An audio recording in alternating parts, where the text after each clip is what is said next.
நீங்கள் எப்படி சால்ட்ரிங் வந்து இவ்வளோ ஈஸியாக பண்ணுறீங்கன்னு சொல்லிட்டு கேட்டிருக்காங்க. ரொம்பவே ஈஸி தான் சால்ட்ரிங் பண்ணுறது. நாங்கள் வந்து கிளிப்பு தான் யூஸ் பண்ணுறோம் அப்படின்னு சொல்லியிருக்காங்க. கிளிப்பு தயவு செஞ்சு யூஸ் பண்ணுங்க, ரொம்பவே டேஞ்சர். எதனால டேஞ்சர் பார்த்தீங்கன்னா, நம்ம ஆல்ரெடி ஒரு வீடியோ கொடுத்துருக்கோம், தேவைப்பட்டவங்க பார்த்து தெரிஞ்சுக்கோங்க. அதேமாதிரி ஹீட் நல்ல ஓவராக ஹீட் ஆகும் பார்த்தீங்கன்னா, நீங்கள் வந்து அது கான்டெக்ட் பார்த்தீங்கன்னா ஃபுல்லாக கான்டெக்ட் கிடைக்காது. அது வந்து ஓவராக ஹீட் ஆகி எரிஞ்சு போகிறதுக்கு நிறைய வாய்ப்பு இருக்குது. அதனால் பார்த்தீங்கன்னா சால்ட்ரிங் அடிச்சு பழகுங்க, ரொம்பவே ஈஸியாக இருக்கும், வேலையும் ரொம்ப ஈஸியாக இருக்கும். அதுமாதிரி ஃபினிஷிங் நல்லா இருக்கும். அதேமாதிரி பார்த்தீங்கன்னா சால்ட்ரிங் பண்ணும்போது பார்த்தீங்கன்னா வந்து நீங்கள் வந்து ஒயர்லேயும் சால்ட்ரிங் லைட்டாக பண்ணிக்கணும். அதேமாதிரி பார்த்தீங்கன்னா லைட் அந்த ஸ்டிப் லைட்லையுமே சால்ட்ரிங் பண்ணிக்கணும். ரெண்டுலையுமே பண்ணாதான் ஈஸியாக நமக்கு சால்ட்ரிங் பண்ண முடியும். இப்போ பாருங்க, நம்ம வந்து ஒயரில் பார்த்தீங்கன்னா நம்ம வந்து சால்ட்ரிங் பண்ணிட்டு இருக்கோம். அது என்ன பண்ணணும் பார்த்தீங்கன்னா, நம்ம ஸ்லீவ் எடுத்துட்டு லைட்டாக பேஸ்ட் முக்கிட்டு அதுக்கப்புறம் பார்த்தீங்கன்னா நம்ம லைட்டாக அதில் சால்ட்ரிங் பண்ணிட்டீங்கன்னா ரொம்ப ஈஸியாக இருக்கும்.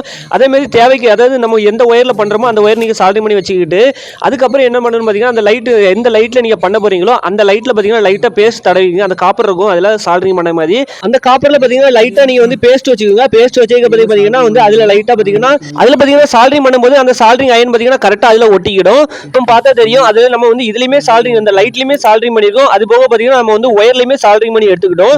அப்போ என்ன ஆகும்னு பார்த்தீங்கன்னா ரெண்டுலையுமே நம்ம சால்ட்ரிங் இருக்கனால நீங்கள் வந்து லைட்டாக நீங்கள் சால்ட்ரிங் பண்ணும்போது அந்த ஒயரை சால்ட்ரிங் பண்ணும்போது அந்த ஒயரை கொண்டு நீங்கள் வந்து அந்த நம்ம லைட்டில் வந்து சால்ட்ரிங் பண்ணி வச்சிருக்கோம்ல அதில் கொண்டு வச்சுட்டு லைட்டாக நீங்கள் வந்து ஹீட் கொடுக்கும்போது ஆட்டோமேட்டிக்காக அது ஒட்டிக்கிடும். அதே மாதிரி பார்த்தீங்கன்னா சால்ட்ரிங் பண்ணதுக்கு மடிச்சு பார்த்தீங்கன்னா வந்து அந்த கடையில் கிடைக்கிற கிளிப்பை வாங்கி யூஸ் பண்ணுறாங்க. அந்த கிளிப்பு வந்து நாளடைவில் பார்த்தீங்கன்னா ஹீட் ஆகுது.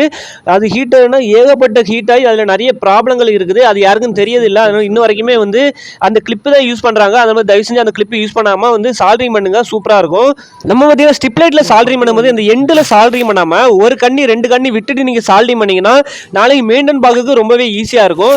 நம்ம பண்ணியிருக்கிறது பாருங்கள், நம்ம வந்து கீழே பண்ணலை, அதே மாதிரி மேலேயும் பண்ணலை, அதுக்கு மேலே தான் பண்ணியிருக்கோம். 2 கண்ணி நம்ம வந்து கீழே விட்டுட்டு நம்ம 3வது கண்ணில தான் வந்து சால்ட்ரிங் பண்ணியிருக்கோம்.